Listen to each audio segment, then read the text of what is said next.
because it's not really opinions. They're willing to not have any opinions on anything else other than feeding narcissism, feeding this career that seems insurmountable, and they adopt these liberal sensibilities and ideologies, and they don't necessarily do it because they thought these things through. I mean, occasionally you got your Mark Ruffalo type characters really all in on a lot of things, right? But most of them are not. Right. Most of them are just nonsense people. Do you ever notice how Hollywood just feels fake?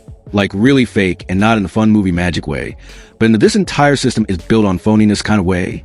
Joe Rogan just went scorched earth on Hollywood, and honestly, he didn't say anything most of us haven't thought already. He just said it louder, clearer, and with the kind of bite that forces people to pay attention.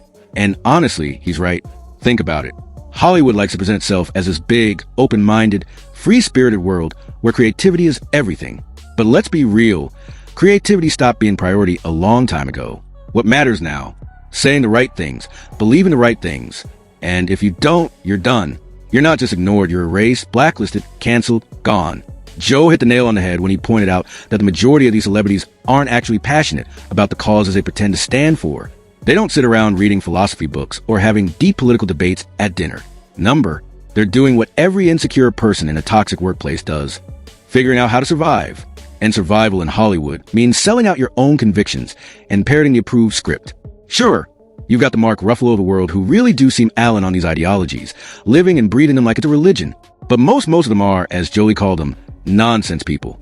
People who say anything, clap for anything, wear any pin, record any PSA, all just to make sure they don't get left behind. Those nonsense people will get on stage and they'll say, like at the Academy Awards or at the Grammys, they'll talk about, this is what we have to do. We have to make sure that we support this and that. And they'll say, like at the Academy Awards or at the Grammys, they'll talk about this as what we have to do.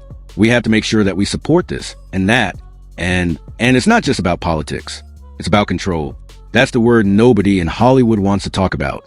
The studios, the producers, the power brokers. They're not asking actors to repeat woke slogans because they really care. They're testing loyalty. They're saying, how badly do you want it? Are you willing to betray your own thoughts, your own beliefs just to stay in this game? And most of them say yes. They'll do it with a smile. That's why Joe's comparison of Gina Carano and Pedro Pascal hit so hard. Both said controversial things online. Both stirred outrage. But who got punished? Not Pascal. Why? Because he was on the right side of the Hollywood ideology. Gina, on the other hand, gone canceled, humiliated. And the scary part is that double standard is an accident. It's the system working exactly as intended. It's not about fairness. It's about reminding everyone who's in charge. The people that think outside of the norm say it in like whispered, hushed tones. There's a certain ideology that's attached to that city, and it's not logical. It's a kooky, wacky, completely insulated left-wing view of the world, and they enforce it with an iron fist. And if you're not on that team, you don't get booked for things. You don't get picked for things. If you're someone who has conservative leanings, or you talk about there's projects you're never going to. Now, let's pause here for a second. Doesn't that sound familiar? Doesn't that sound exactly like high school? Think about it. The cool kids table. If you laughed at the wrong joke, wore the wrong shirt, or sat with the wrong person, you were out. And Hollywood is basically just high school with Botox and private jets. Same cliques, same drama, same petty rules, just with billion-dollar stakes. But here's where it gets really wild. Even the insiders, the people who've made it, aren't safe. They're terrified. Joe said it himself. Most people whisper their real thoughts in private, never daring to say them out loud, because one slip, one misstep, and their career is over. Imagine living your life like that, constantly looking over your shoulder, second-guessing every tweet, every interview, every sentence you say in public. That's not freedom. That's a prison. And Hollywood isn't just controlling actors. It's shaping us. That's what makes this so dangerous. Desperately trying to do. The last thing they want to do is do something and talk about something that's going to politically get them at odds with the people that run the studios. So no one does. Everybody just follows the same sort of wacky ideology that these people take from the universities. They go straight into working as a PA. Politicians figured this out ages ago. That's why every election season you see Hollywood stars lining up to make cringeworthy campaign videos. Remember that Imagine video during the pandemic? Celebrities singing John Lennon like they were saving the world. That wasn't activism. That was the most tone-deaf, narcissistic garbage parade in recent memory. But Hollywood thought it was inspiring. They always do. But here's the thing. It doesn't work anymore. The public is waking up. Joe's right. People aren't blindly taking political advice from pampered actors anymore. And so that Imagine video where they all sang it. That was perfect. So Perfect. I'm like, who asked for this? Perfect. We never asked you for this. Perfect. Yeah. Perfect encapsulation. Once upon a time, if your favorite movie star said vote for this person, millions of fans actually listened. Now people roll their eyes. They see the hypocrisy. They see millionaire celebrities preaching about inequality while dripping in designer clothes and flying private jets. And that disconnect, that's killing Hollywood's credibility. Which brings me to one of Joe's best points.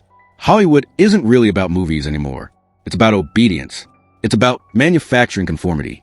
You want to be a star, you better play the game. Entire mindset of that part of the country is doing things that you think other people will like. Right. Imagine a that's so hellscape of a corrosive. world where everyone in the business, in one business, everyone is liberal. Yeah. How is that possible? Yeah. How is that possible? Right. How is it possible when the country is basically divided 50-50? It's not possible. You better clap at the right time, with a right ribbon, cry at the right moment during your award speech, and God forbid you say something even slightly off script.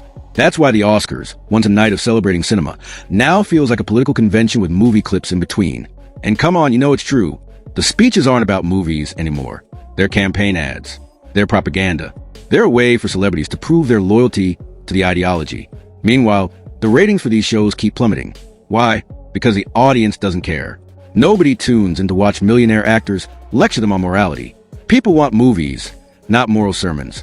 But here's what's even darker. Behind all the glitz, behind the red carpets and the award shows, the power games in Hollywood get ugly. Actors desperate for their big break walk into rooms where the people in charge have all the power. And they know it. That imbalance leads to exploitation. That's the big reason why, right? That's like probably the number one. The way this system works is you go there and then you go into a room like this one. So like maybe we could be the casting directors and someone would come in and you go, hey, Mark, tell us a little bit about yourself. Where'd you move from? And there's like a smugness to it and a weirdness to it because they have power over you. Yeah. And they're like, well, I'm from New Jersey, but, been acting. I did a bunch of plays and blah, blah, blah. And I'm out here trying it out. Okay, Mark. Well, you're going to read for the role of... We've seen the stories leak out. The scandals, the casting couch horrors, the humiliation actors endure just for a chance to make it. And that's just the stuff we hear about. Imagine what hasn't come out yet. Imagine the stories buried under NDAs and settlements. It's no wonder so many actors end up broken, traumatized, addicted, or worse. Hollywood chews people up and spits them out, and then has the nerve to call it self-progressive. Joe's right again. It's not a dream factory. It's a machine. And that machine doesn't make art anymore. It makes propaganda. So that you get this like overwhelming anxiety that fills the city. Yeah. And then now you have TikTokers and influencers and all these people that are just trying to do anything to get famous. Yeah. And that the reality stars and all that started it all off. And the Real Housewives and all that wacky. That's a storm of anxiety. And just a absolutely. hurricane of confusion and Zoloft and fucking and everyone's losing their mind and everyone's in therapy and everyone's nuts and everyone's trans. It's out. Next voice, next voice. Hollywood has become less of an industry and more of a circus. And the sad part, half the clowns don't even realize they're clowns. So where does that leave us? Honestly, in a weirdly hopeful place. Because here's the truth. Hollywood's influence is slipping. The more they double down on woke politics, the more people tune out, the more they preach, the more people roll their eyes, the more they cancel, the more obvious the double standards become. And once the audience stops playing along, the whole illusion crumbles. Joe Rogan called Hollywood nonsense people. Have any opinions on anything else other than feeding narcissism, feeding this career that seems insurmountable, and they adopt these liberal sensibilities and ideologies, and they don't necessarily do it because they thought these things through. I mean, occasionally you got your Mark Ruffalo type characters really all in on a lot of things, Right. but most of them are not. Right. Most of them are just nonsense people. And that's exactly what they are. They're not leaders. They're not thinkers. They're performers reciting whatever lines will keep them relevant for another 5 minutes. And America is starting to see through it. The curtain has been pulled back, and what's left isn't glamorous. It's hollow. And maybe that's a good thing. Maybe the collapse of Hollywood's credibility is the best thing that could happen for entertainment. Maybe once people stop worshiping celebrities like gods, we can get back to appreciating movies and shows for what they should be. Art, not propaganda. Storytelling, not sermons. Nonsense people will get on stage and they'll say, like at the Academy Awards or at the Grammys, they'll talk about, this is what we have to do. We have to make sure that we support this and that. And so here's the real question. Are we finally done letting Hollywood lecture us? Are we ready to admit that these stars don't have the answers? And maybe never did, because once we do, the power they hold over us vanishes.